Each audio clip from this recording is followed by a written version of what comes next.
PIA کا طیارہ حادثے کا شکار، تحقیقاتی ٹیموں کا جائے حادثہ کا دورہ۔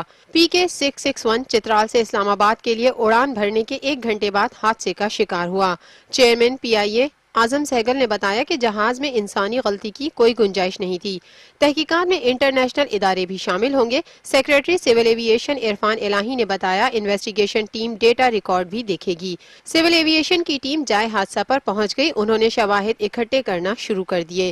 وزیر داخلہ چودھری نثار کی ہدایت پر تحقیقات کے لیے FIA کی 5 رکنی ٹیم تشکیل دے دی گئی ہے۔ ٹیم 3 روز میں اپنی رپورٹ پیش کرے گی۔ PIA نے بھی ایئر کوموڈور منیر بٹ کی سربراہی میں انویسٹیگیشن بورڈ قائم کر دیا۔ کراچی ایئرپورٹ پر سول ایویشن نے ہیلپ ڈیسک قائم کر دی ہے۔ دوسری جانب جاں بحق ہونے والے تمام افراد کی لاشیں اسپتال منتقل کر دی گئی ہیں، جہاں DNA ٹیسٹ کے ذریعے لاشوں کی شناخت کی جا رہی ہے۔